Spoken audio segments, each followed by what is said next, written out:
জাহাপানার মন ভালো নেই বলে যেন মনে হচ্ছে। ভালো থাকবো কি করে? মন ভালো হওয়ার মতন কিছু ঘটছে চারপাশে? দূর দূর দূর দূর, জিন্দগিটা একেবারে মিয়নো মুড়ির মতন পানসে হয়ে গেল। কিচ্ছু ভালো লাগছে না, কিচ্ছু না। আমি বলি কি জাহাপানা, একটু দাবা খেলুন না, কিংবা তাস বা পাশা। তুমি একটি আস্ত চাষা। ওসব ছেলে মানুষই খেলায় আমার মন ভালো হবে না। আমারও চাই যুদ্ধ। তেরে যুদ্ধ না করতে পারলে, কিংবা কষিয়ে কাউকে শাস্তি দিতে না পারলে আমার মন ভালো হবে না। আমার মাথায় একটা মতলব এসেছে জাহাপানা। শুনলে আপনার পান্তা ভাতের মতো মনটা একেবারে বিরিয়ানি হয়ে যাবে। কি মতলব? বহুত খুব। আরে বাবা, তোফা ফোন দিয়ে এটেছো। বেটা কৃষ্ণচন্দ্র এতদিন ঘুঘু দেখেছে, এবার ফাঁদ দেখবে। আজই চিঠি পাঠাও কৃষ্ণচন্দ্রকে। এইবার জমবে মজা।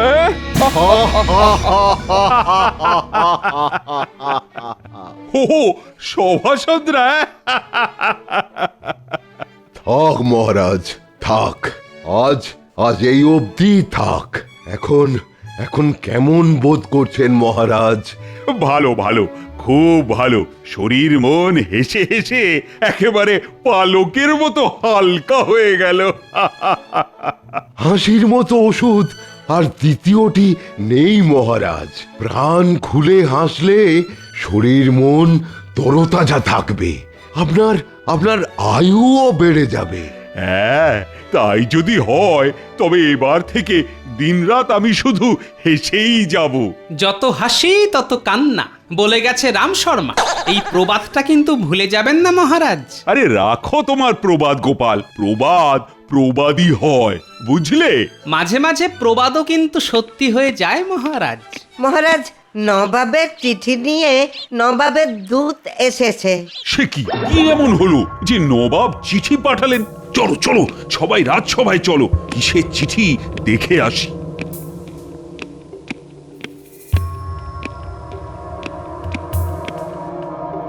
এই যে দূত, দেখি নবাব বাহাদুর কি চিঠি পাঠিয়েছেন। ধরুন মহারাজ,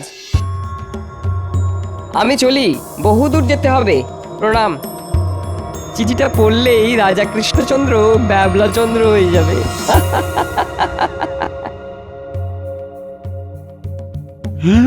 সর্বনাশ! এ তো দেখছি বিনা মেঘে বজ্রপাত। আমার বিশ্ব ব্রহ্মাণ্ড বন করে ঘুরছে। চিঠিতে কি লেখা আছে মহারাজ? মন্ত্রী, আমার আর শক্তি নেই, তুমি চিঠিটা পড়ে শুনিয়ে দাও।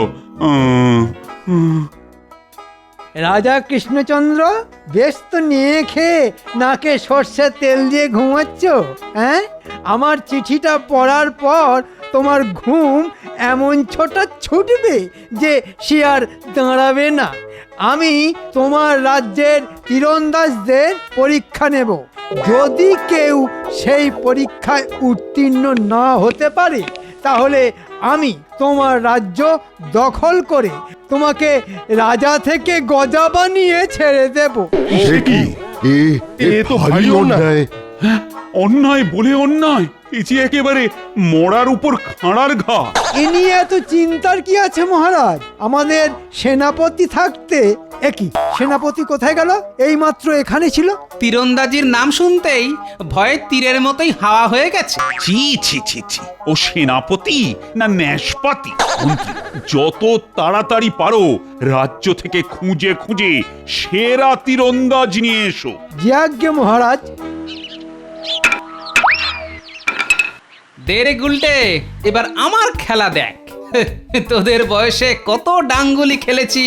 এই কৃষ্ণনগরের ডাঙ্গুলিতে আমায় কেউ হারাতে পারতো না, জানিস? এই না গোপাল দাদু, দেখি তুমি কত দূরে মেরে পাঠাতে পারো।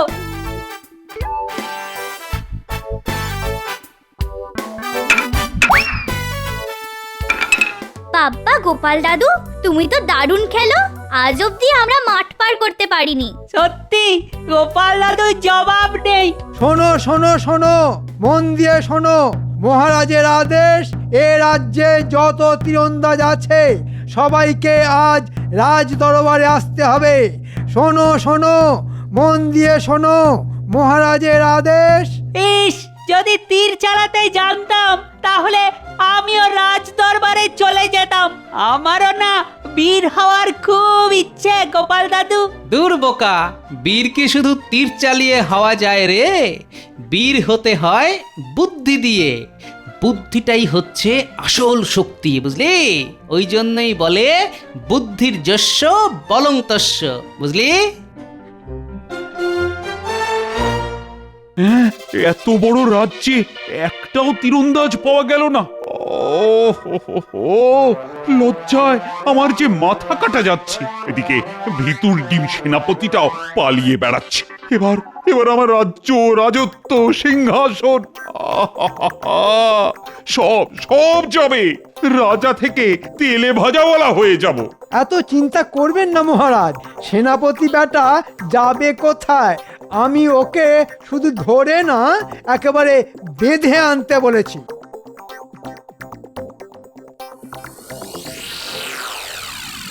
মহারাজ, আমায় ছেড়ে দিন মহারাজ, দোহাই আপনার।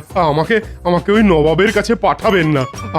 আমি যুদ্ধ না করে ওই তীর ছোঁড়া একেবারে ভুলে মেরে দিয়েছি। ধনুক ধরতে গেলে আমার ধনুষ টঙ্কার হয়ে যাবে। হাত কাঁপবে, পা কাঁপবে, মাথা ঘুরবে, পেট পাকাবে। আমি মরে যাব মহারাজ, আমাকে পাঠাবেন না। মরে যাও, হেজে যাও, পচে যাও, যেতে তোমাকে হবেই। মন্ত্রী মহারাজ, নবাব কিন্তু আপনাকে প্যাঁচে ফেলতে চাইছেন। নবাবের প্যাঁচ থেকে বেরোতে গেলে বুদ্ধির দরকার মহারাজ। রাখো তোমার বুদ্ধি। আমার এখন লেজে গোবরে অবস্থা, আর উনি এলেন বুদ্ধির কুটকচালি শোনাতে। মন্ত্রী, ধরে বেঁধে পিটিয়ে যেভাবে হোক নবাবের কাছে সেনাপতিকে পাঠাও। যে আজ্ঞে মহারাজ। আমি যাব না, কিছুতেই যাব না। হায় ভগবান, আমি কি কুক্ষণে সেনাপতি হয়েছিলাম। সেলাম হুজুর। তোবা সেনাপতি যে কৃষ্ণচন্দ্র আর তীরন্দাজ পেল না, শেষমেশে রাজ্যের সেনাপতিকে পাঠাতে হলো। আমায় কি করতে হবে হুজুর? এই নাও তীর আর ধনুক, দেখি কেমন তীর চালাতে পারো। সেনাপতি, ওই শুকনো কুয়োর মধ্যে আমার আংটি পড়ে গেছে। তা তুমি তীর চালিয়ে আংটিটি তুলে আনো দেখি।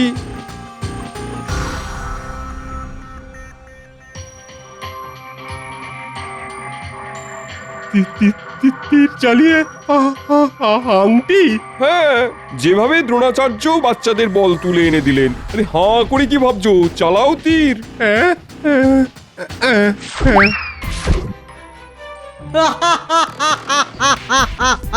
আংটি তো দূর, এক ফোঁটা কাদাও উঠল না। এই মহারাজ কৃষ্ণচন্দ্রের সেনাপতি। হ্যাঁ, অস্ত একটা আহম্মক। কে আছিস? একে বন্দি করে গারদে চালান কর। কেন জাহাপনা? কারাগারে কেন? তীরন্দাজি পরীক্ষায় উত্তীর্ণ না হতে পারার শাস্তি কারাদণ্ড।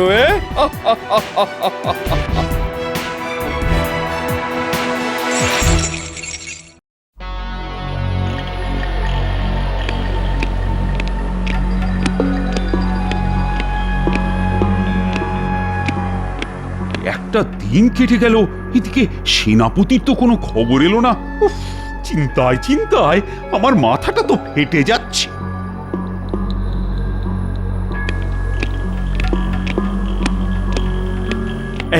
এই তো দূত, আমার সেনাপতির কি খবর?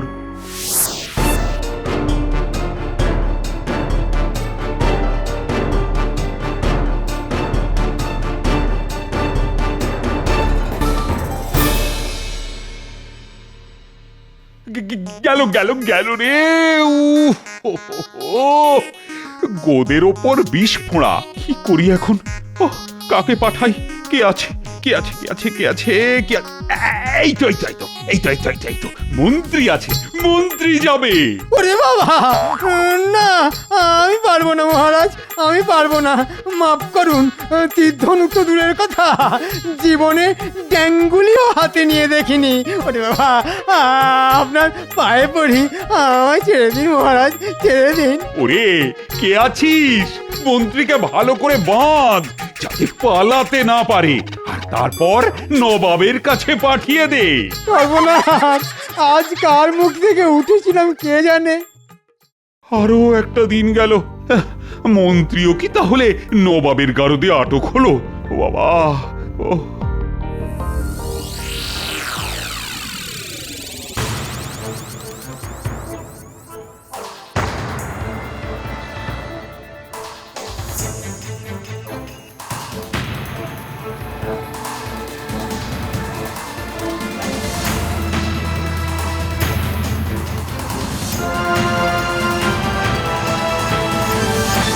এবার কাকে পাঠাবেন মহারাজ? আশেপাশের রাজ্য থেকেও তো কোনো তীরন্দাজ ভাড়া পাওয়া যাচ্ছে না। না, ভাবছি এবার আমি যাব। হ্যাঁ? নয়, হ্যাঁ।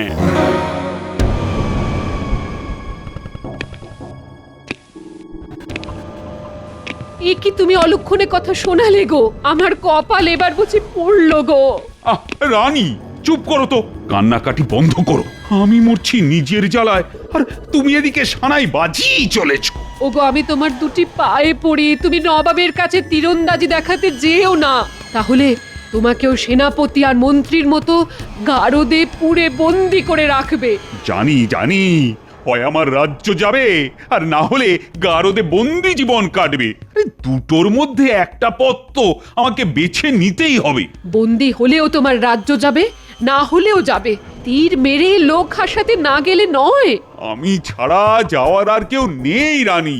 আরে, এই বিপদ থেকে কেউ আর আমাকে উদ্ধার করতে পারবে না। পারলে একজনই পারবে, সে তোমাকে কতবার কত বিপদ থেকে উদ্ধার করেছে, আর আজ তার নামই ভুলে যাচ্ছ।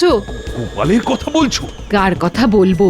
তুমি যাওয়ার আগে একটি বার গোপালের সাথে পরামর্শ করে নাও। কথাটা তো মন্দ বলনি। ঠিক আছে, দেখি ওর সাথে কথা বলে।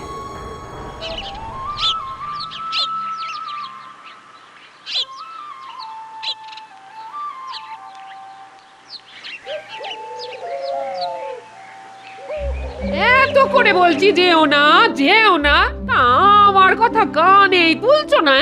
বেশ, ফিরে এসে আমার মরা মুখ দেখবে, এই বলে দিলাম। হ্যাঁ। আহ গিন্নি, বেরোনোর আগে এসব অলক্ষণে কথা বলো না তো। হাসি মুখে যেতে দাও, হাসি মুখে ফিরতে দাও। গোপাল ভাঁড়কে গারদে পোড়া অত সহজ নয়, বুঝলে? তবু আমার মন মানছে না গো। ওই তোরা হাঁ করে দাঁড়িয়ে না থেকে তোদের দাদুকে আটকা, যা না আটকা। আমরা তোমাকে কিছুতেই নবাবের ওখানে যেতে দেব না গোপাল দাদু।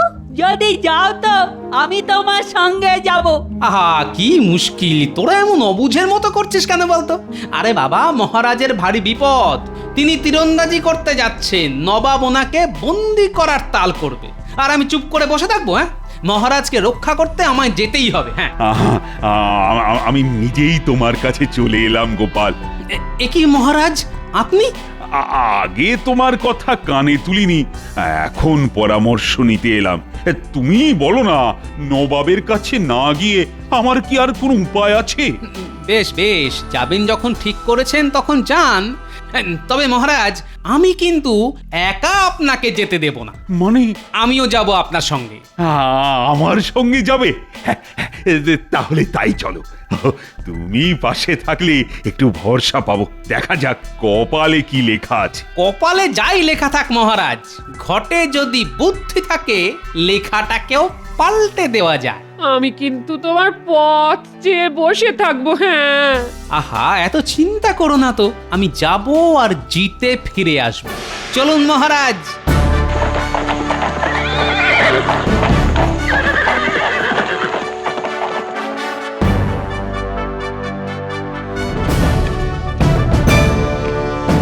আরে আরে আরে, क्या बात স্বয়ং রাজা কৃষ্ণচন্দ্র আমার দরবারের পায়ের ধুলো দিয়েছে, সঙ্গে আবার রসিকরাজ গোপাল ভাঁড়। বাহ বাহ বাহ বাহ, এসো এসো এসো এসো, কি সৌভাগ্য আমার। তা কি খাবে বলো তোমরা? হ্যাঁ, আমরা তো এখানে খেতে আসিনি জাহাপানা, মানে তীরন্দাজির পরীক্ষা দিতে এসেছি। তীরন্দাজির পরীক্ষা দেবে তোমরা? হাসালে কৃষ্ণচন্দ্র, হাসালে। চলো চলো চলো, তার আগে তোমাদের এক জায়গা থেকে ঘুরিয়ে আনি। চলো চলো চলো চলো।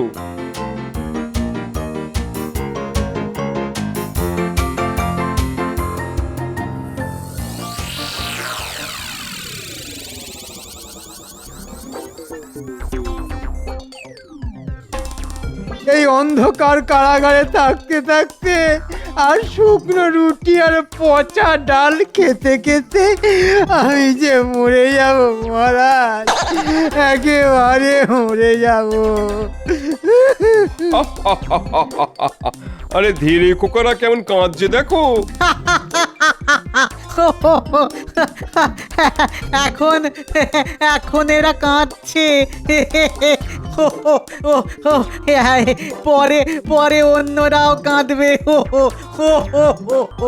দেখো দেখো দেখো কৃষ্ণচন্দ্র, খাঁচার চিড়িয়াদের দেখো, খানিক পরে তোমার আর গোপালেরও জায়গা হবে ওইখানে, তাই ভালো করে জায়গাটা দেখে নাও। জাহাপানা, জাহাপানা, মহারাজ কৃষ্ণচন্দ্র গারদের ভেতরে বসে সেনাপতি, মন্ত্রী আর গোপাল ভাঁড়কে নিয়ে রাজসভা বসাবেন। বেড়ে বলেছ উজির, গারদের ভেতরে রাজসভা। আমরা তীরন্দাজির পরীক্ষা দিতে চাই, মানে অযথা সময় নষ্ট হচ্ছে জাহাপানা। বটেই তো বটেই তো, সময় নষ্ট করার কি কোনো মানে হয়? চলো চলো চলো চলো, আমার বাগিচায় চলো।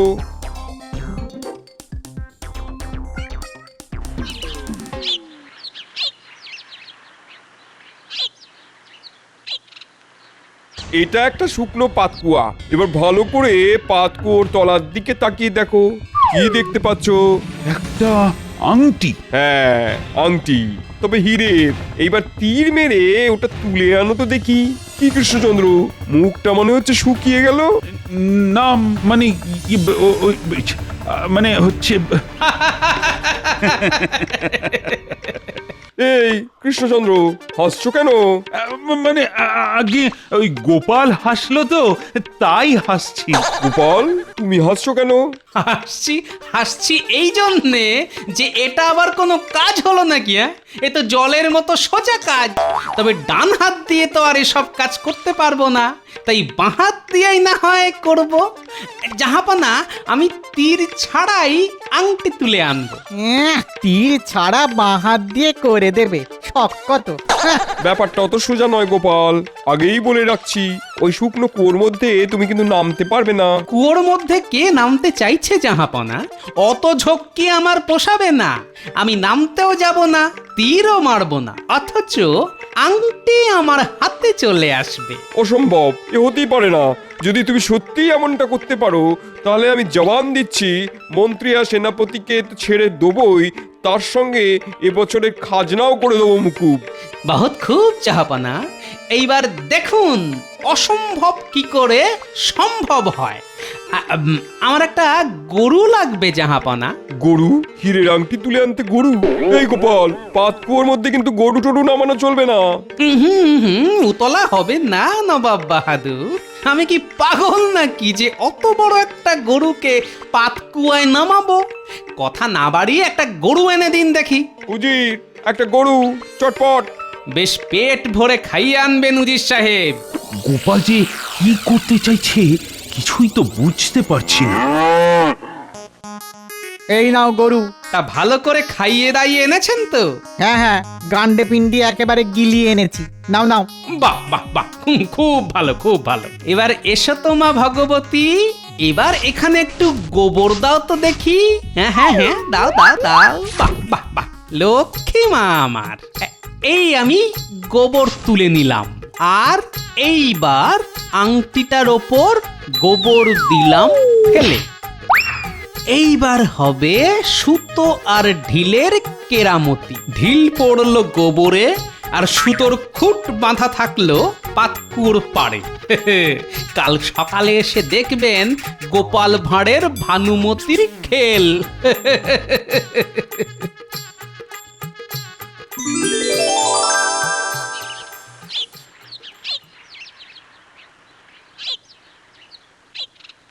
জাহাপানা, এইবার দেখুন আমার কামাল।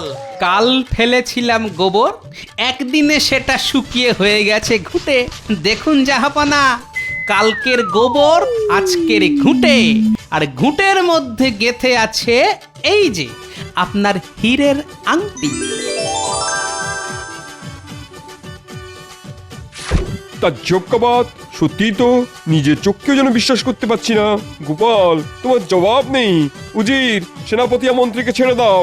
জো হুকুম জাহাপানা। কৃষ্ণচন্দ্র, আমার যা জবান তাই কাজ। এই বছরের জন্য তোমার রাজ্যের খাজনা মুকুব করে দিলাম। গোপাল, আমার বুকে এসো, তোমার কথাই ঠিক। বুদ্ধি যেখানে, বল সেখানে। রাজ্যে ফিরে গিয়ে আমি তোমাকে 500 স্বর্ণমুদ্রা পুরস্কার দেব। আর গোপাল, এই ক্ষুরোধার বুদ্ধির জন্য আমি তোমায় দেবো আমার গলার এই রত্নহার। সবই আপনাদের দয়া। আহা, কি আনন্দ! দুঃখ শুধু একটাই। কি দুঃখ জাহাপনা? আজ বুঝতে পারছি গোপাল যতদিন তোমার সঙ্গে আছে আমি তোমাকে কোনো মতেই জব্দ করতে পারবো না কৃষ্ণচন্দ্র।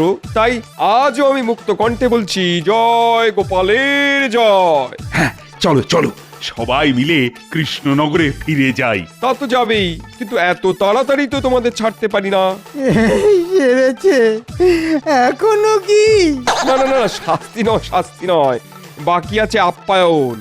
আজ আমার প্রাসাদে জমিয়ে খাওয়া দাওয়া করবে তোমরা, কেমন? হ্যাঁ, জমিয়ে খাওয়া দাওয়া? আমি কিন্তু এ ব্যাপারে এক পায়ে খাড়া জাহাপনা।